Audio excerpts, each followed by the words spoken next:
Hey, Jeff. Hey, Eric. How are you? I'm pretty good. How are you? Doing well, thank you. A little tired from running to the post office so much.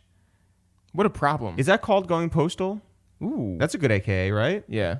But the reason we've gone to the post office so much is because we have been mailing out T-shirts that you guys have ordered from ItsTheReal.com/shop. We have 4 new T-shirts. New colorways. We have something in cardinal, something in black, something in white, and something in red. Wow. The whole spectrum. From white to red to black. Anything you guys Everywhere want. in between. ItsTheReal.com/shop. We have a hand-drawn something. Mm-hmm. We have a couple of Photoshopped somethings. Wow. This is... You're all comfortable somethings. You're just selling it so well. ItsTheReal.com/shop. Yeah. Some things are drawn. Some things are not. There you go. ItsTheReal.com/shop. Well, Jeff, do you have a favorite T-shirt? Yeah. The one that I made. Okay. Which one is that? That is the drawn one. Right. Actually, here, guys, the hand-drawn one, the third favorite podcast red T-shirt is flying off the shelves. Flying.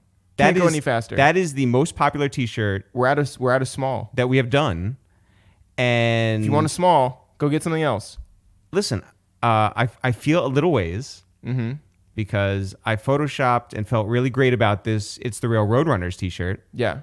and it's not moving as fast. I mean, it's second place. It is second place, but second place, First loser. first loser.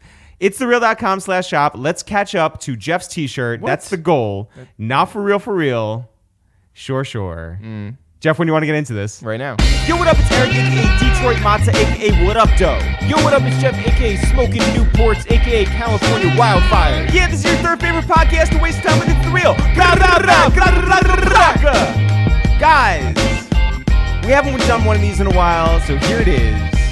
A Q&A. Woo. Questions from you all, answers from us, and hopefully we'll get through this all together.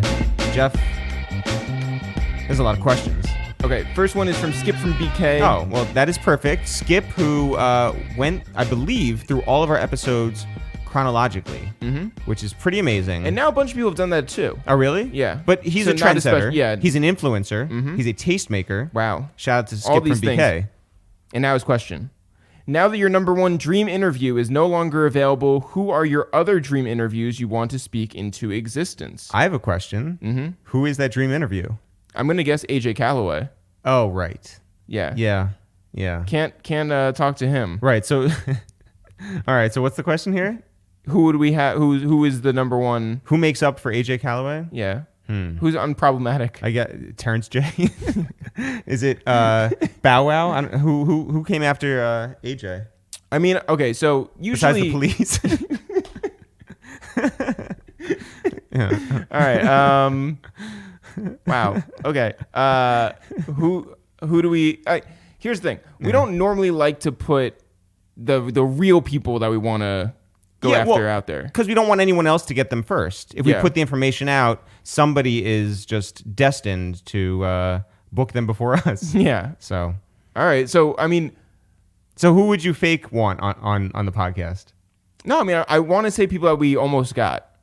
Okay, like who? Issa Rae Almost got her. Yeah. almost got her. Yeah. Um, DJ Mustard. DJ Mustard, Irv Gotti. Yeah, almost. Buddy almost came up here. No, but Buddy did come up here. Buddy did come up here. We didn't put it the episode. YBN Corday. He came up here. The pictures are amazing. Yeah, didn't happen though. The interview is not good. Yeah, all right. So it doesn't come out. But that's the thing.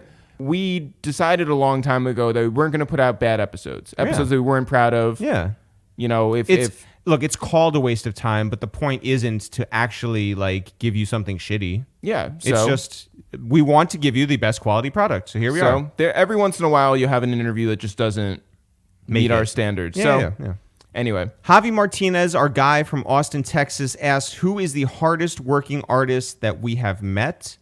I have a few ideas. Who can you think of? Bun B. Bun B is definitely one of them. He has a project coming out this Friday, by the way. So new EP that's on top of the project that he did in 12 hours with Static Selecta called Trill Static from only a couple months ago. We ran into Smoke Dizza recently, who has 3 new projects coming up. So that's a lot. He's constantly in the studio. I was also thinking Styles P. That's a good answer. Styles P, who not only has musical projects coming out regularly, but also owns a bunch of juice shops and stops in at each of those all the time. Plus, he's getting into acting. Plus, he's ghostwriting for other artists. Plus, he is getting into reality TV, and he's just on the move all the time. All the time. He's in LA. He's coming back. He's going back to LA. He's coming back. It's a lot. Our next question comes in from Felix Mandarin, who says, what is the end goal for the It's the Real brand? Is there a plan to move on to something else eventually when you feel like you've talked to everyone that's interesting already? How do you keep this from getting repetitive? Yeah, great question. Great questions. Great questions, plural. We've never been those guys, and you can look at our track record. We've never been those guys to do something forever. We never wanted to get stale, get old, get boring, and we've successfully moved mediums while remaining ourselves and keeping that voice this entire time. So... But this is the longest we've ever done anything. I guess so. 4 years. 4 years of doing podcasts. Of weekly episodes, yeah. And we did a podcast back in 2010. That was a year long. Mm-hmm. You know, I think that we never wanted to be podcasters. And I would not call myself a podcaster. No, but it is weird when people do call us podcasters. Yeah, that's not our thing. And I think that we have so many things going on in various stages of development. We have music, we have TV, we have film stuff, we have book ideas, we have live show stuff that we want to get taken care of, obviously merch. So never is this just the one thing that we will do forever. So it's not like... And I also feel like there's always going to be interesting people to talk to. Mm-hmm. So it's not like we'll run out of interesting people. The world is sort of ending. Yeah. So I'm a little worried about like the waters rising and taking away a bunch of interesting people. Oh, well, I would also think if the waters rose and the world came to an end, mm-hmm. who cares about the podcast? I'm just saying, you know, You're saying Monday there won't be mornings will people- never be this. I'm saying there won't be people to listen to this, Jeff. That's fine. So,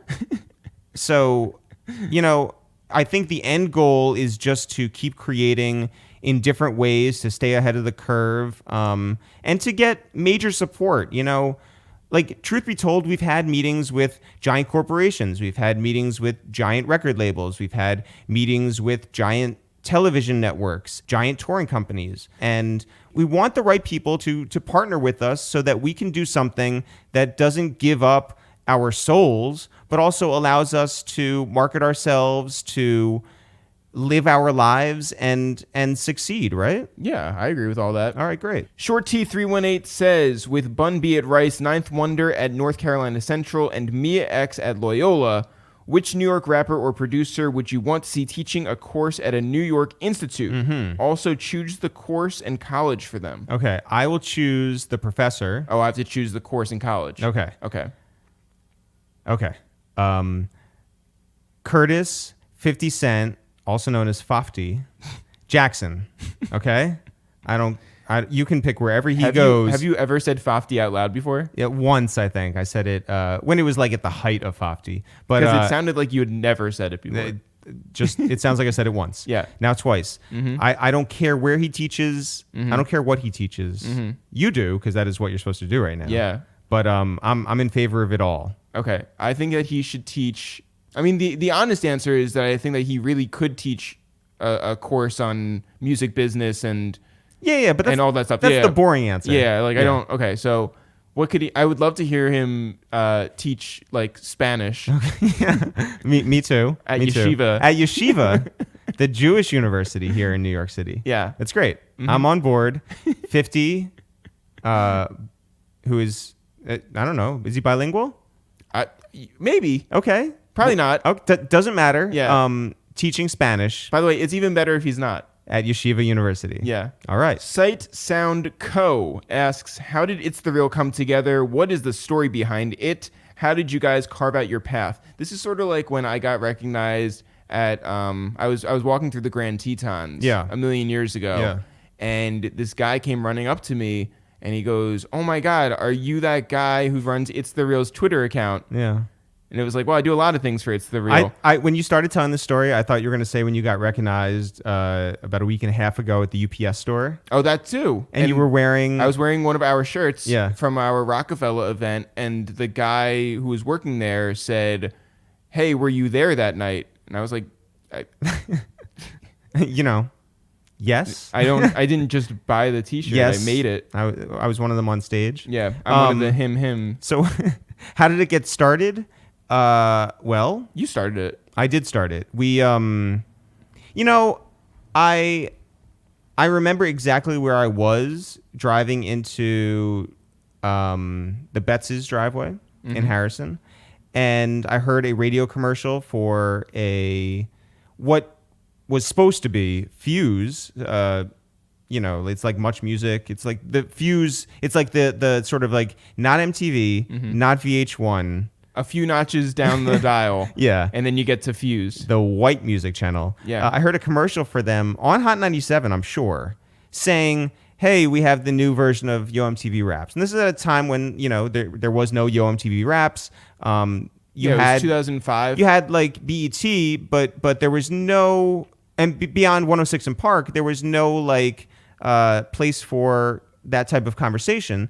And I thought, if I was ever into TV, I bet I could create a better show than what they're advertising for right now. And soon thereafter, we linked up. I mean, we're brothers, so we knew each other. Yeah, I came home from college. You and did. You were there. Yeah. But even before then, you were working with Kanye. I did. I have a history with Kanye. I mean, a lot of people can listen to our 200th episode of the and podcast. Get the whole story. Get the whole story. But the short end of it is that Jeff and I teamed up and decided to not go with any of the places that didn't understand us and try to fight for just, a bigger platform to accept us. It was like, let's do it ourselves. It's what can we do on our own? We have a camera, we have a computer, we have friends, we have abilities, we have ideas, we have the time.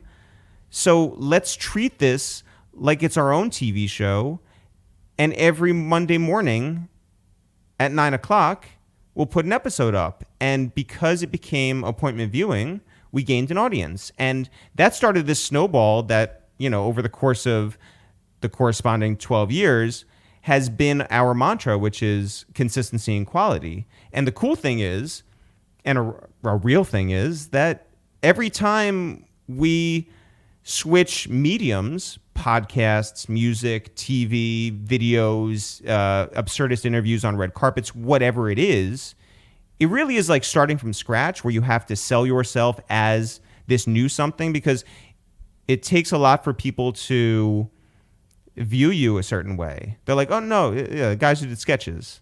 And then it's like, they get used to it. And that's why people call us podcasters these days. They don't know maybe that we have this history doing all these other things. And it's hard to start over, but I think it's worth it. And the crazy thing about what we do now is that we've been accepted as like these, and these are not my words, not yours, but like hip hop historians, which is nuts. Yeah. Well, I also, and this is not this question. Yeah.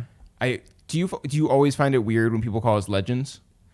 I do, but I'm starting to accept it more because that's just their viewpoint. It's like I think it's weird because it's always a person who calls me that, and then right next to them is somebody who doesn't know who I am. Yeah. And I'm just like, well, like if I'm so legendary, then how come?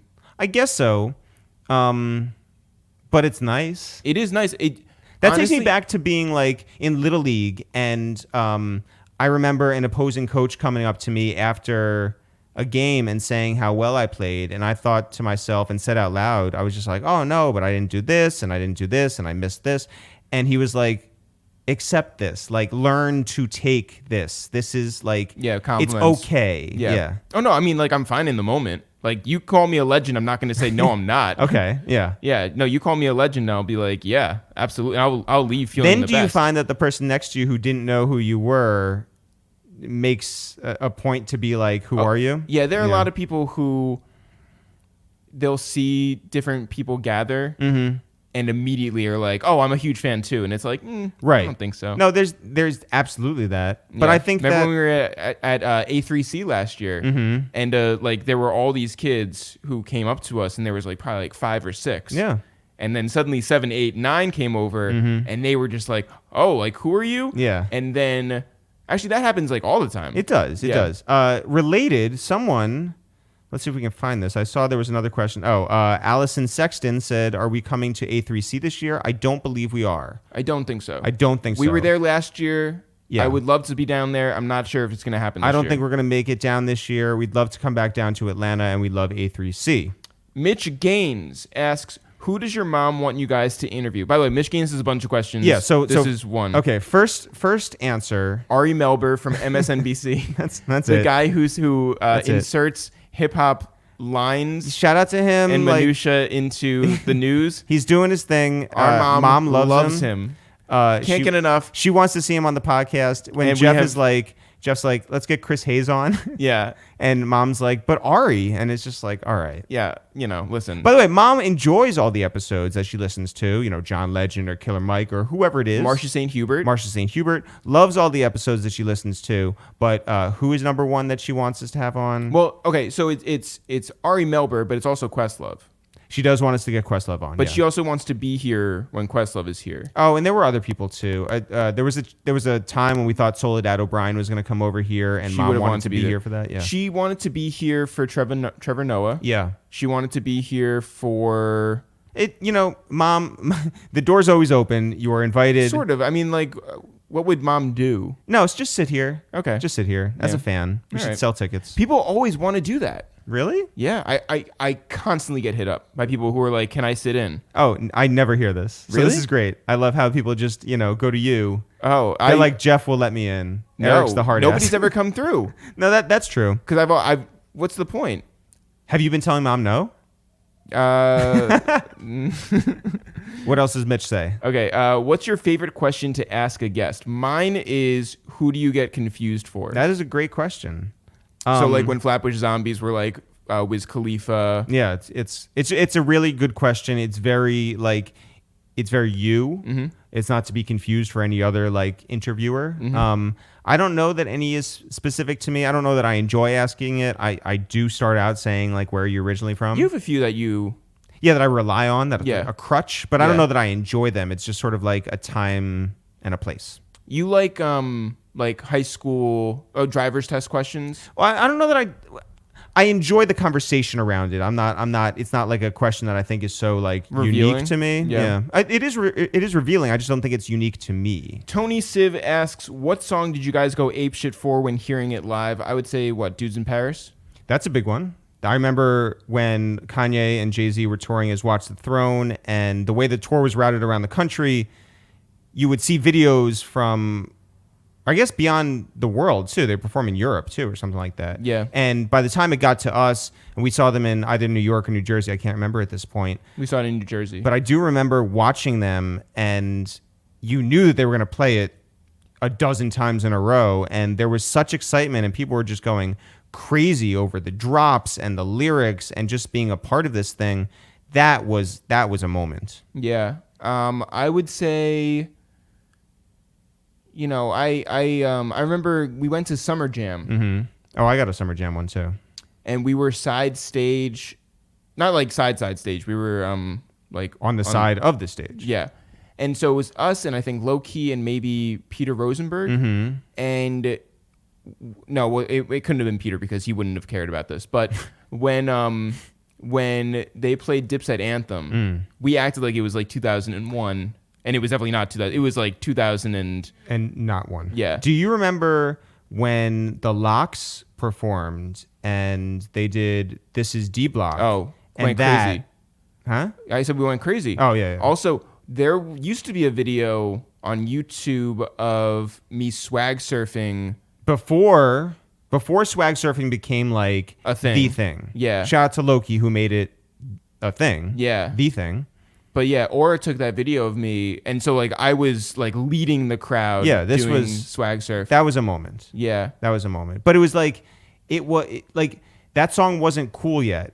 It had been cool and then it died down. yeah. And but this was in that died down version. Yeah, I think Where- that's my sweet spot. By the way, Yeah. after things are cool, Yeah. give it 6 months, and that's when it's cool to me. Exactly right. Yeah. Yeah. Also, and this is neither here nor there. This was not a live performance. Yeah. But back in 2008, Okay.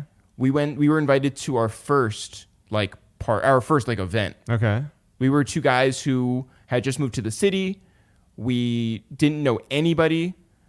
and we got an invite to Elliot Wilson's birthday party. From his wife. Yeah, his wife Danielle invited And us. Yeah. we went down there. And we had met Danielle because she was one of the first believers in us. She had us to the to Vibe. Oh, that's to, true. To have Yeah. meetings. Mm-hmm. So we went there, and obviously she knew who we were. We met Elliot for the first time. But it was crazy because all these people who we didn't know who our audience was at that point. Mm-hmm. We were just two guys who were making these videos, and so Loki came up to us. Angela Yee came up to us. Yeah, I mean, it was a different time too. Angela Yee wasn't on The Breakfast Club. She wasn't on Sirius. Like Lo was just, a blogger from New Jersey. People you know of but don't know. Right. This is before Twitter, I guess. Yeah. So anyway, we were there, and Just Blaze was DJing. Mm-hmm. First time we met him. Yep. But Just played a bunch of like his songs. Mm-hmm. And I remember rapping with him. Yeah. His songs. Yeah. And like that was... Yeah, this was like towards the end of the night, and it was just like him and us like right there, like sharing this hip hop moment. That was the coolest. Mm-hmm. I remember you and we walked from... Well, it was more than that too. It was that like we got a chance to talk with him after and be like, yo, we're these guys. And he's like, I know who you are. And he's like, would you like to come and hang out at Baseline? And then we did. And it was just this. It was very pure. It was very pure. It's just, again, a different time. Like we're still friends with Just now. We see him. We might see him this Friday.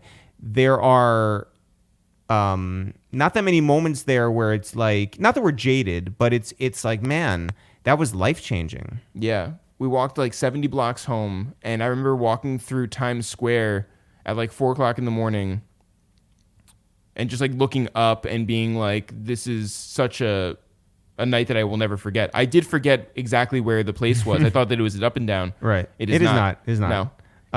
I am G King asks, what would both of you tell yourselves 5 years in the past that you learned from this year? What did we learn this year? Well, I was thinking about it this morning because I did read over these questions very briefly. Okay. And I think that I would tell myself from 5 years ago that I don't need to like please everybody. I don't need to be liked by everybody.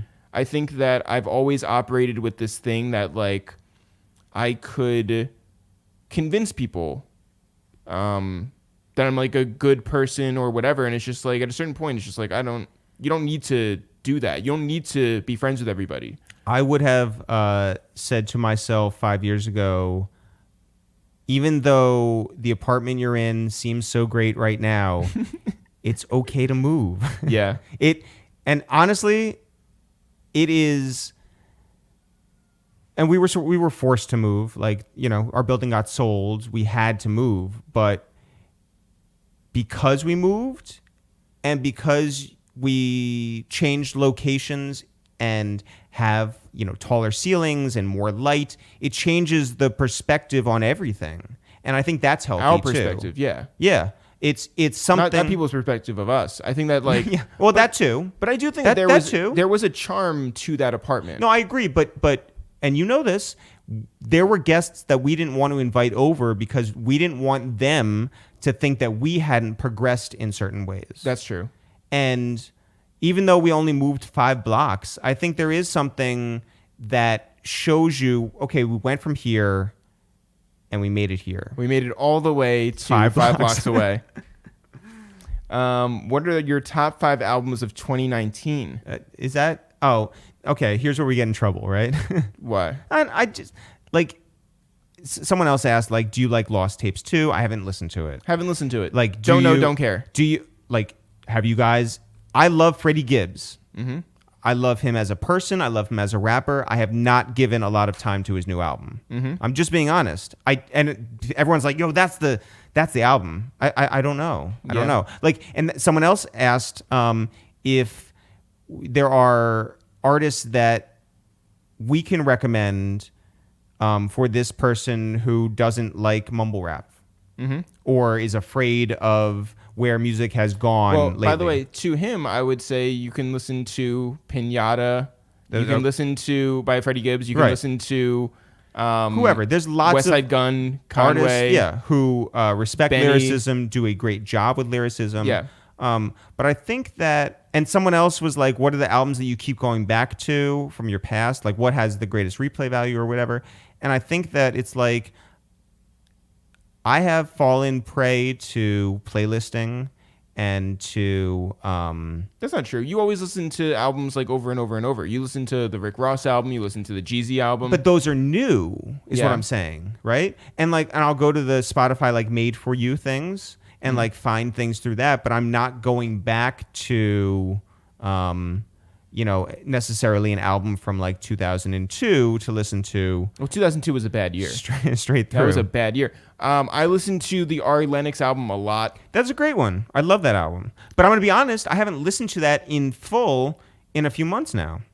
I mean, I have. I've been listening to a lot of albums from the 90s.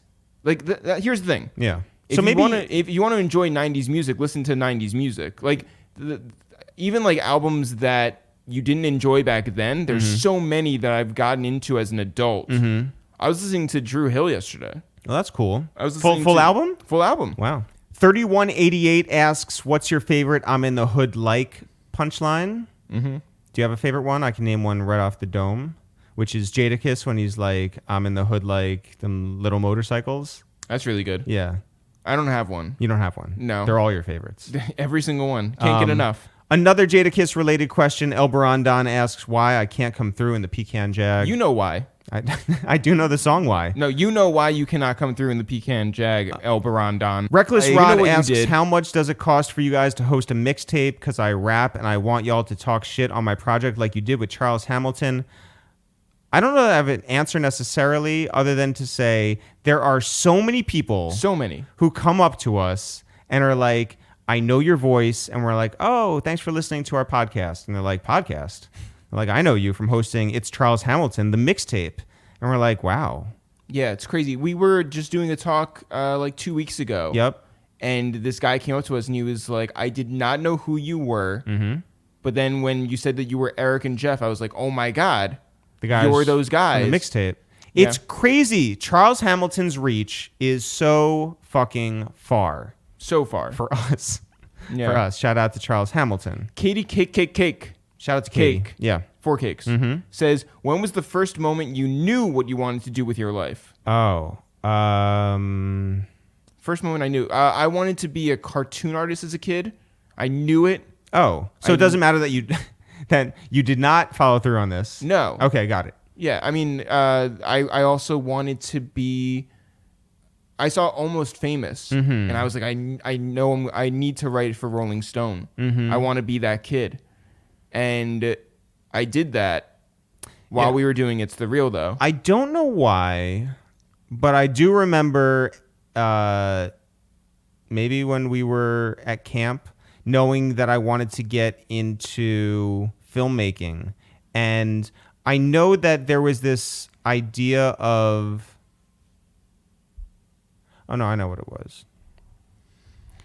I remember working at Purchase Day Camp, and I had gotten into my head that I wanted to be a sports broadcaster. And What sport?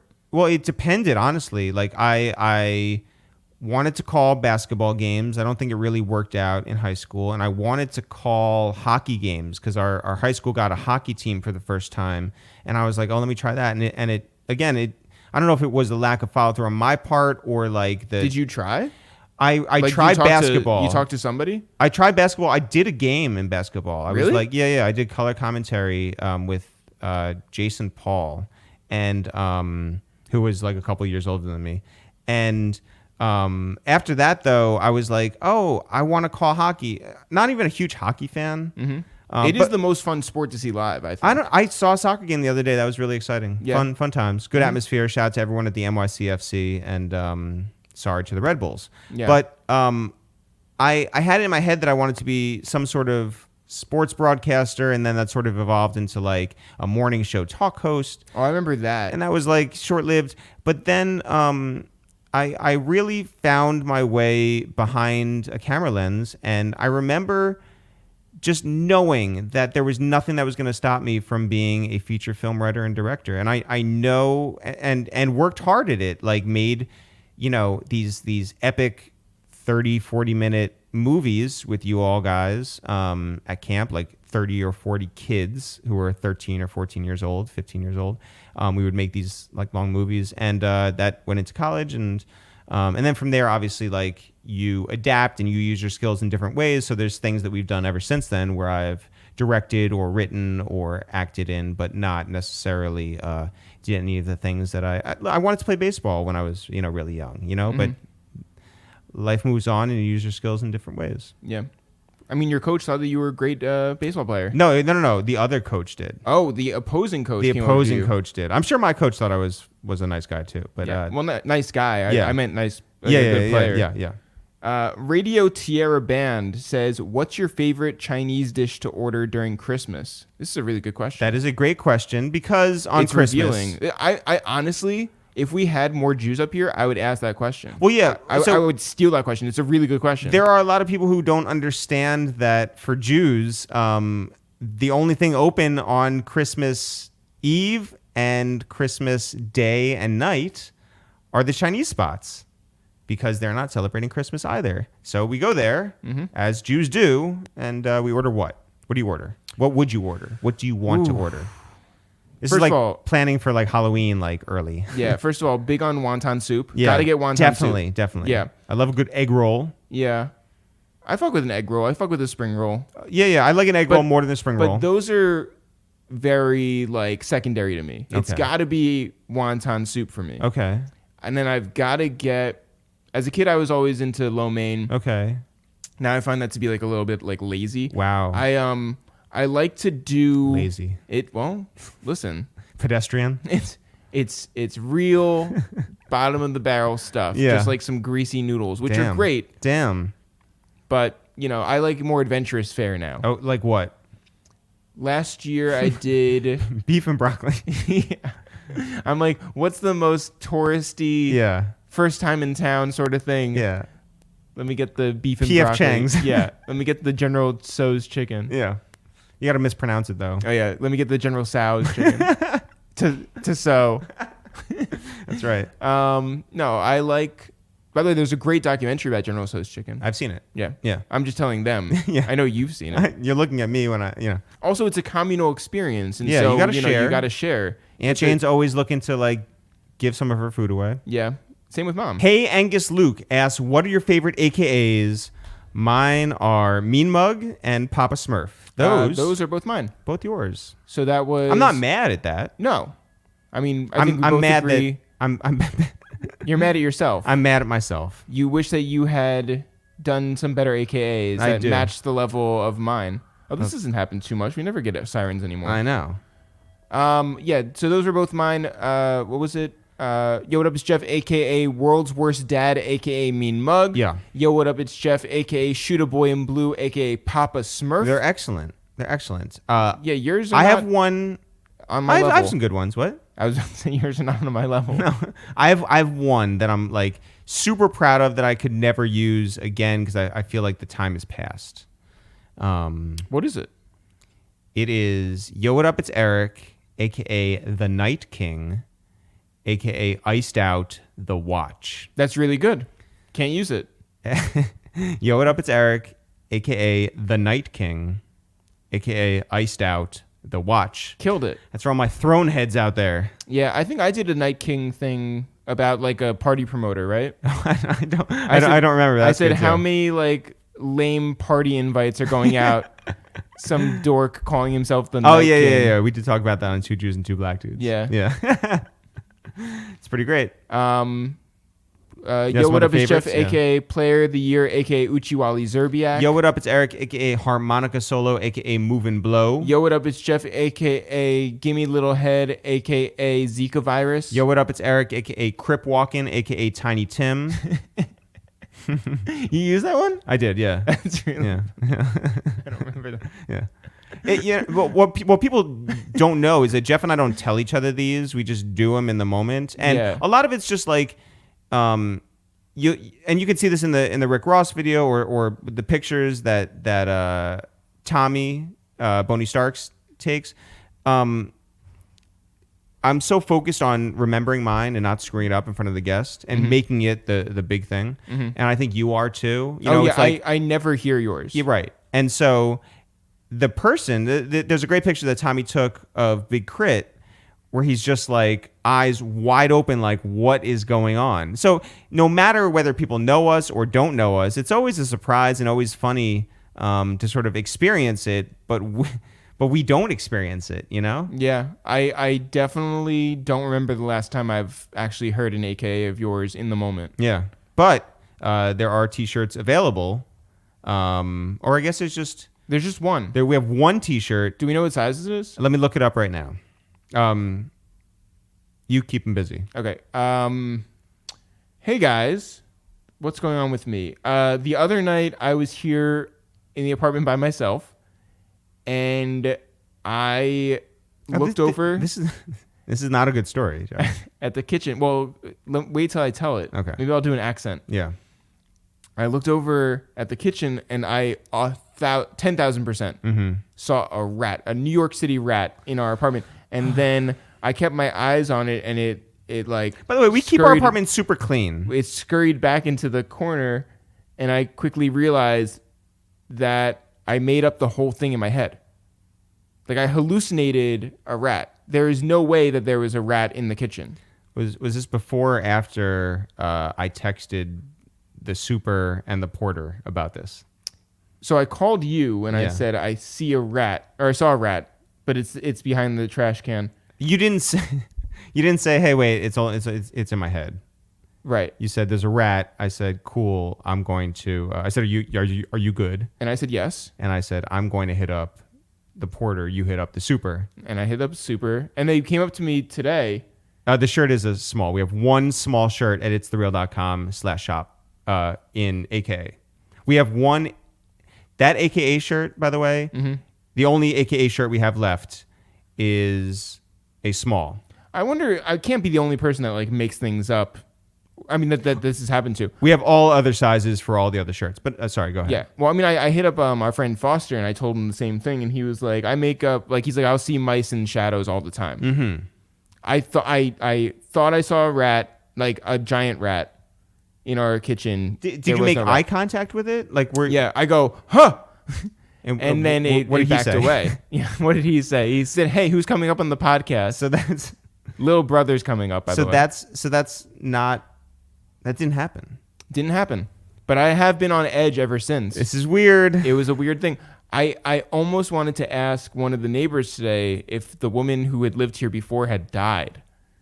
Because maybe it's like a ghost. She came back as a rat. She came back as a rat. A Sales 25 says, are you guys going to drop another album soon? I enjoyed Teddy Bear Fresh. I enjoyed Teddy Bear Fresh as well. And yes, there is another project in the works. Los Nahato... Los Na... All right, someone asked... Los. Yeah. Shouts to Los. Can Dan rap? Dan can rap. Dan can rap. Dan does not I don't want think Dan to rap. admits he raps. Dan... not anymore. Well, Dan needed a writer. Dan did, and then when he moved to Cleveland, I think he had a little time there where he would like sort of impress coworkers with his rap skills. Today's day and age, Dan is not out there showing off. Yeah, Dan is our J Electronica. Dan is not putting out projects. Cool Ass Dre 91 says, would y'all be down to do another TV show? Yes. Yes. We have the greatest idea in the world, and we're not letting it die after one shot at MTV. No. I mean, but also there's just a lot of conversations. Couple podcast questions. Abdominal says, what is your booking and research process for new guests on the podcast? Well, first of all, we only want to bring up here people that we really would want to talk to. You know, like, I think that's people that we respect, people that we fuck with. This is our home. You Yeah. know, you're inviting people into your home. You're going to spend an hour and a half with them. I would hope that they would be people we would be interested in hearing their story on a genuine level. Yeah, so, like, you know, the second part is, are they going to be in town? So I look to see if they're doing any late night shows or concerts or anything in the area, or if they live here. Yeah, sometimes we do travel to them, to make it work if we really, really, really want to get it in a timely manner. Yeah. But and research, I used to do a ton of research. I think for the Rick Ross one, we both did a lot of research. Yeah. But usually not that much. No. You want to have like a normal conversation and not just be bringing up things. Like, I remember when JoJo came up here, JoJo the singer, like Leave Get Out JoJo. Yeah. And I knew too much about her. To the point that like it was like off-putting because the engine seizes. It's like Yeah, like she was just like, why do you know that? Right. She was really nice. We've seen her since, and she's been like not weirded out by me, so that's been cool. BB Vitamin says, what has been your most enjoyable tidbit or fact about someone that you enjoyed learning on the show? Hers was when Alex Toomey shared that Young Thug records in the dark. I would say that Ev Boogie, who runs Up North Trips, when he was on and he told us that he was a part of Tape Masters Inc., that blew my mind. Like, honestly, had no words, didn't know how to sort of comprehend what he was saying to us in our own language. I have a few. Yeah. But I think that enjoyable isn't the word that sticks with me. Okay. But the most, like, crazy thing. Actually, there's a few. I'll say the True Life episode is so slept on. And we talked to him about, remember Escape from Dannemora, how that happened while he was up there? Yeah, well, we found that out. Yeah. Yeah, because you were like... He said that he was at Clinton Correctional Facility. And I was like, wait, wasn't that the place where they had that escape? Like, were you there? And then we talked about it. And he was like, I'm surprised that more people haven't talked about that. Yeah, crazy. So that was crazy. I mean, but really the thing that sticks out for me from that interview was him talking about how he dealt with being in prison for this crime that he didn't commit. Yeah. And how he would bite his arms to keep from crying. Like, that's what sticks with me. Like, that is the most horrifying image I think I've ever heard from anybody on here. Also, I mean, on a lighter note, I really enjoyed Ian Rexauer Wolfson talking about how his name on Facebook was Ian Rexauer Wolfson, and so his girlfriend's mother was like, "Oh, are you Native American?" That was pretty great. That was really funny. There's a few. So the tidbit would be that he's not. He's not. That's what you learned. I enjoyed when Bobby Trends used to come into the city. With who? AJ Calloway. Corey Terry says, is money ever a driving force with your creative directions? And do you gentlemen ever argue about that? Okay, definitely argue about it. But it's funny because it's like we both recognize that money is not the driving factor here, right? But there is a part of me that's like, I don't feel like I'm... Like, how can all these kids call us legends when we're not making money doing this stuff? Like, how... Well, I don't... okay. I think that there is a feeling of worth that I would get from getting some money out of this. Yeah, of course. Yeah. I don't think that being a legend and doing legendary work is necessarily the same as getting all the money. I mean, that might be true. The goal, I think, is as an artist is to do both. Yeah, but I remember like when kids would come up to me and they would be like, "Oh my God, you're so humble. Like you're so regular." And I was like, I mean, you know, how could I not be? Like there's no world in which I am out here like in a Lambo. Right. Yeah. Look, we're humble artists, you know. We put all of our money back into this. We create. That's what we do. And like I said earlier, we're looking for those partners who can help us not sell out, but to level up. Yeah. So also, I mean, there is nothing that you and I love more than arguing. That is not true. Yeah. I do not like arguing. I think that we just make it a pastime. We argue about things because we care about them so much. Yeah. Astronaut Jones asks, what is your worst experience you've had with a guest? Also, What is your favorite memory of Reggio Say? Well, I guess all right. Let me answer the first part first. Okay. We had a writer. There was a writer. Yeah, I guess I didn't let you answer it, but you can answer it. There was a writer who came over. He was invited onto the podcast. He came over to our home, had a very bad attitude for whatever reason. He said that he had just gotten off a flight. Listen, I've gotten off of a lot of flights and never had this type of reaction when I went into someone's home. Anyway, that episode didn't come out because in the middle of it, he looked at me, this writer, and said, "I'm done talking to you," and turned his back on me and started just talking to Jeff. And I really thought that we were going to fight, like have a real fist fight in our kitchen. I mean, there was stuff that led up to that point. Like, this didn't just exist in a vacuum. He was saying some things that you disagreed with. You were pushing back on them, which, again, is not how our podcast really goes. Right. But, like, he had a weird attitude. I stand by. I completely agree with you. That he was wrong and handled himself in such a way that would have made for a really entertaining podcast in the end. So maybe he was doing it right. Well, no, but here's the thing. So that happens, right? He turns to me. Yeah. And we all agree that this episode is not coming out, right?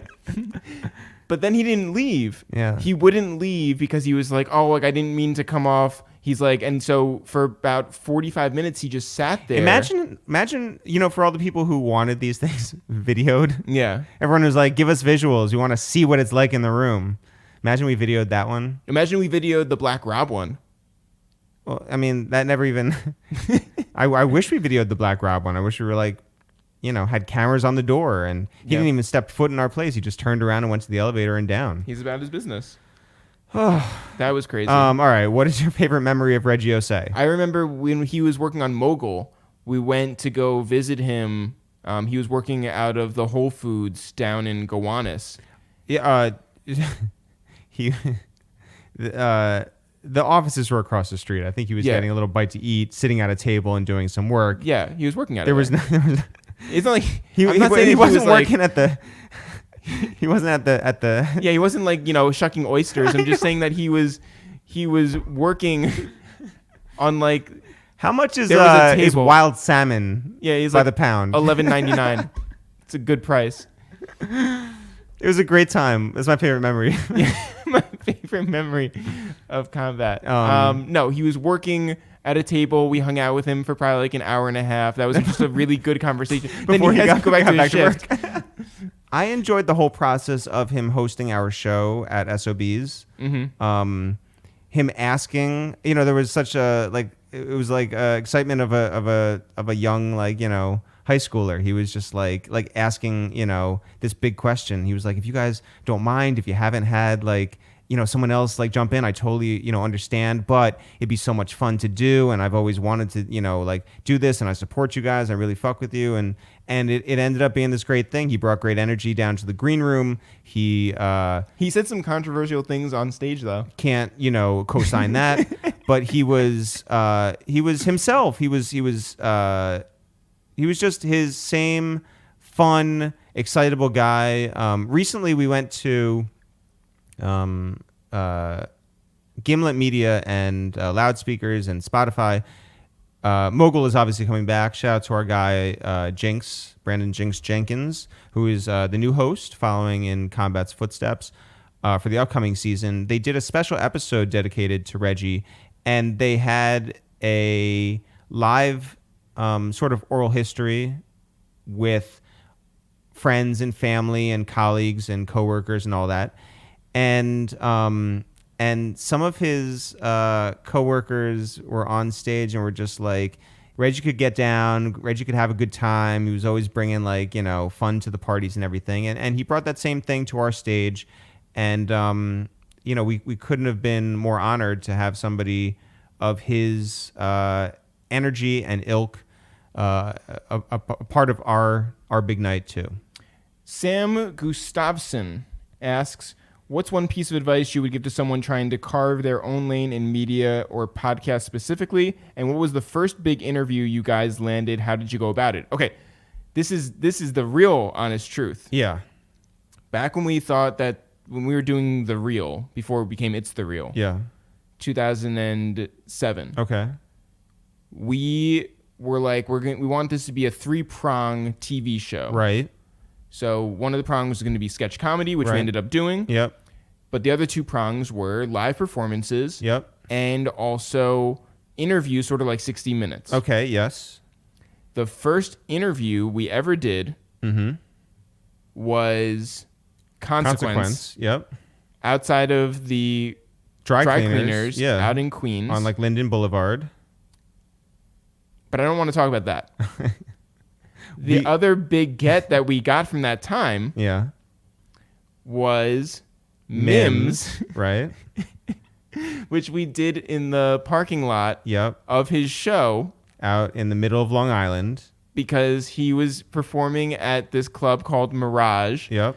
And he did This Is Why I'm Hot Yeah. 3.5 times. Yep. It was popping. It was the perfect Mims show. But this is also at the tail end of... we did yeah. So we did a sketch with him. We did the interview. Okay. We hit up all the record companies. Yes. And we said, hey, whoever you have in town, like we'd love to do something with them. Because we're no ones. We are nobodies. We knew nobody. There's no history there. There's no connections there. It was a lot of cold emails, and everyone's like, you guys picked the wrong weekend. They were like, it's BET weekend. Everybody's in LA. And we were trying to impress AOL, America Online. That's how long ago this was. Who had this was at the tail end of like AOL. So this is 2006 going into 2007, somewhere in that area. And we wanted to impress them. And if they said, give us 3 videos that we can try out on our Black Voices channel, they said, if you can deliver us 3, we will happily accept 3. And we were like, we want to over-perform, over-deliver, and we'll give you like 8. And we did. And that was the talent that was in New York. One of them, we did this thing in the parking lot. Oh, also, the reason that they said that we could do something with Mims, the record label. Yeah. They were like, if you video his concert, we'll pay you, and you can talk to Mims. So we got myself paid. We got you paid. Yep. We got Mayo paid, who did the audio, and we got maybe Mike Shea paid, another camera guy, and we put together this thing, and also got our content, which we never aired. Yeah. Never aired. So shout out to us for getting things going. But what was the first part of the question? What's one piece of advice you would give to someone trying to carve their own lane in media podcast specifically? I would say that you should have your own voice. You know, a lot of people complain that the market is oversaturated. There's a lot of podcasts, and the truth is there are a lot of podcasts, but I don't think there's too many. It's not like when you're going to sleep, it's like, well, I've listened to every podcast there is. There's so many out there. So once you find one, you want to listen to everything that they have. So make it your duty to stand out, to do something different. You know, when we first tried to sell this podcast, there was this idea where it's like, well, there has to be a gimmick. I don't think there has to be a gimmick, but as long as you figure out your voice and you become comfortable in putting on a show in whatever way you do it, keep doing that. And, you know, and don't stop. The craziest thing is when people say, I want to do a podcast, they record one episode and they either don't put it out or they put it out, don't get the numbers that they had hoped for or dreamed of, and then they stop and they never pick it up again. That's the worst. The best thing you can do, and we've done this time and time again, is consistency and quality. Put your shit out there. Who cares what people think at first? Get better at what you do. Who cares what people think ever? And make it happen. Yeah. Also, somebody, I can't find the question, but somebody had asked, how do you set yourself apart, though? I mean, I think that there's so many ways to set yourself apart, you know? Like, not everyone has to do the same thing. There's only going to be one Joe Budden podcast. Not everyone has to be like... I'll say this. I am so tired of people trying to set themselves apart by just being loud. Yeah. Like, just like controversy. It's just like... Also, Just do what's honest to you. Don't just try and get clicks. yeah. Also, if you're going to put on a live show, make it worth it for your audience. Don't waste their time. If you're going to put on a show, you don't need a giant guest. You just need to entertain. And some of that takes a lot of work, guys. Some people get on stage and they're nervous as hell and they run out of questions and they don't have the ability to improv or freestyle or keep the night going. If you have a paid audience out there, you have to give them the best evening of their lives. Make it worth it.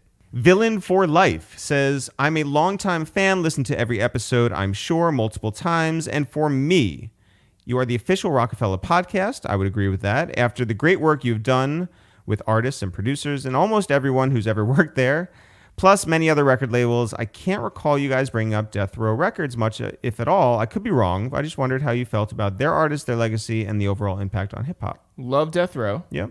Your first album, I think, that you bought. Snoop Doggy Dogg, Doggy Style. Love Death Row, love the legacy. You and I were watching YouTube videos of live Death Row performances, Snoop and Tupac, obviously everybody opening up the Source Awards. I was watching a Suge Knight documentary on Showtime recently that he did with Antoine Fuqua over the course of a couple of years. But I will say this, I don't have the same connection with Death Row for a variety of reasons. I think that when I was really like getting into hip hop, it was Bad Boy. It was Bad Rough Boy, Riders. It was Rough Riders. Also, it was Rockefeller. East Coast, West Coast. Sure. So they weren't playing a lot of West Coast music on the East Coast, and so Tupac was not on my radar like that. Right. But I will say, when I went to college, my roommate my freshman year only listened to Tupac. Now he's like a zillionaire, so maybe I should have been listening to more Tupac. I think that Snoop and Dre meant everything to my soul, and whatever, George Clinton and everybody, right? Like it's G-Funk that really resonated and spoke to me and opened my ears up. Yeah, I think I got into it much later. Lady of Rage was not something that was someone that was on my radar back in the day, but then like now I listen to Afropuffs and I'm just like, yo, like that's sort of the shit. Yeah. Anyway, I would love to get. I mean, Dre doesn't do interviews, but that'd be cool. Yeah. Beats by Broadway. Did y'all go to PS 87 or IS 44? No, but I was making the joke that I was like, is there an MS 13? Oh God. As in middle school? Yeah, middle school 13. And apparently, I didn't look it up. Maybe I'll look it up now. Our guy Josh out there in San Diego, El Stampo. Oh, by the way, there is a middle school 13. It's called junior high school 13, though. So, and it's actually on the Upper East Side. Oh God. But they don't, Upper East Side? Yeah, but they don't. Terrorists. But they don't call it MS-13. They should, though. Josh El Stampo from San Diego. When you guys first got started, what kept you going and motivated when you didn't have the support or the momentum you felt you needed? Man, okay. I think that we go through this, it's a cyclical thing, right? Like there are certain periods where you're just like, yo, like we're sort of killing it. And then there are periods where you do not feel like that. And I think that right now we're coming out of a period where I wish that we had more support. I think that the tough thing about being guys who work for ourselves is that we rely so much on our supporters in ways that a lot of people can take for granted. Like I was feeling so low this past week, and then an email came back today, and I felt immediately so much better. And even just like the small things of when Ben Haggerty from LA posted a thing on Instagram just saying, hey, you guys out there should rate and subscribe to It's the Real's podcast. That was just really nice, and it kept me going. It's these small things, small messages, small likes, retweets, like it all matters. We went to Corey Town's party called Family Reunion at Kinfolk on Fridays, and we went this past Friday, stopped in, and a whole bunch of people were telling us that our Rick Ross interview was amazing, or that these guys, Moses, drove in from Rhode Island for this and couldn't believe that we were there and wanted to salute us for all of our work and got into an extended conversation with us about it. That means the world to us. We were at another party thrown by the Brownies, Ayana and Brianna, at Vinyl a couple weekends ago. And this guy comes up to us and he was like, hey, remember the subway conductor who opened the doors and stuck his head out the window and was like, hey, it's the real. I really fuck with y'all shit. And we were like, yeah. And he's like, that's me. And we were like, oh my God. That meant the world to us. And it's things like that where it's like, I was on Instagram Live this morning and people were jumping in, names I didn't even know. I don't usually do Instagram Lives at 11 o'clock on a Monday morning. And people were like, I've been following you for a long time. I really rock with you. I appreciate everything you do. And that keeps you going. It keeps you going when you're low, keeps you going when you're high. And, supporting in lots of different ways literally keeps us going. And it's very meaningful for everybody who bought Mean Mugs, everybody who buys T-shirts, everybody who bought rhyme books or tickets to our shows or recommends what we do to friends and family, because we do this out of pocket. This is not easy. You take jobs you may not like to pay the rent. You skip meals when you have to. You make the sacrifices, what people think, social situations, easy conversations. You sacrifice all that because you believe in a bigger something. And that bigger something is a successful brand that we call ItsTheReal, no apostrophe, no spaces, that we've done for a long time, that we haven't pissed people off and we haven't stabbed anyone in the back, that we haven't crashed down and become irrelevant. We're still around. We're still working harder than ever. We're still creating dope content. And knowing that there's people out there where the message is received, whether it's funny, whether it's sincere, whether it's inspiring, whether it's just background noise, we appreciate that. It's one thing to talk directly into a microphone in these four walls in our apartment on the Upper West Side, but it's a whole other thing to get emails from people, like Jeff was saying, for notes to come through, or to know that people really rock with us enough to wear our name on their back. Let's do two more questions. Mm-hmm. First one comes in from Freezy Bricks, who says, how can an up-and-coming artist get invited to your podcast? What are the requirements? Well, it's tough because I think that we're at a point in our career where we've had such big names on and we've told so many stories. People who are in front of the microphones, people who are behind the talent, people who, I don't want to say behind the talent, people who are behind the scenes. And honestly, you have to be sort of worth it to come up here. We can't just have anybody who, just because you exist does not mean that you have to exist on our podcast. And I'm not saying that in a mean way. I think that there are lots of talented people out there with incredible stories. But you're coming to our apartment. So one, I have to know who you are.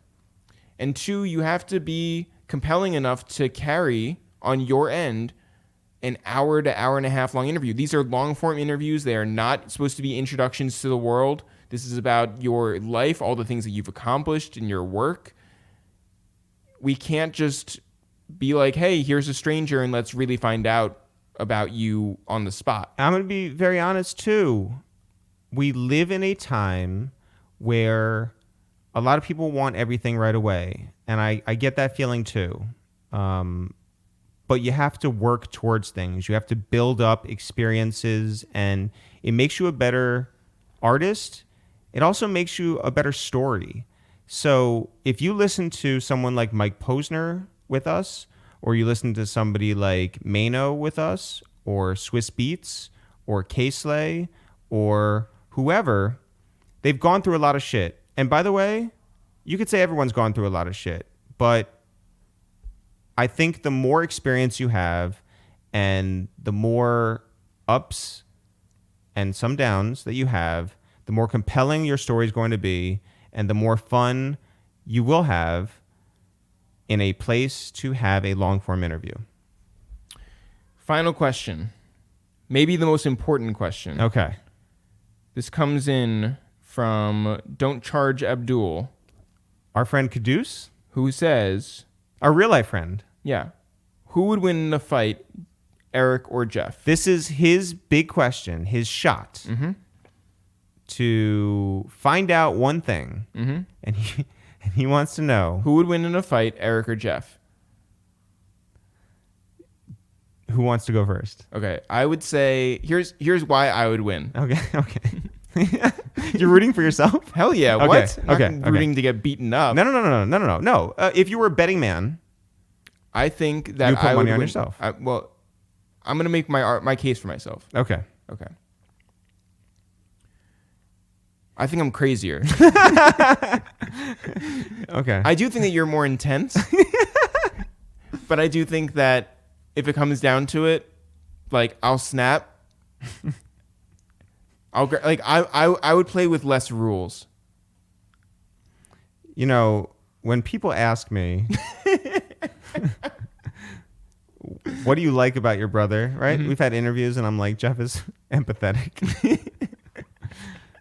God forbid they hear this right here. I hope whenever we sell our book that on the back jacket it quotes you and says, "I will snap." Yeah, So when Caduce asked us this over text, yes, and we both responded, Caduce said that you might win because you probably beat me up as a kid. That is not, which is not true. No, but I did say with that mentality in mind, I was like, or maybe I've been sitting on some sort of trauma from 30 years ago, and now is my time. Now, I've been biding my time for 30 years. Right. And I'm just going to come with like a baseball bat or a chain or something. Well, that would be aggressive. I'm just saying. I think if I was to win in a fight, I'm going to need some tools. So it's not like your long arms. I do have a longer reach, but I don't think that matters in this case. See, I don't think this is like Ali versus Foreman. I'm going to be very honest here. Every time I think about it and think about the strategy. Oh, you would totally kill me. I think this is terrible. I should stop thinking about this. Thanks to everybody for submitting your questions. Thank you for supporting your boys at It's The Real. If you really rock with us, go to itsthereal.com/shop and grab your t-shirts today.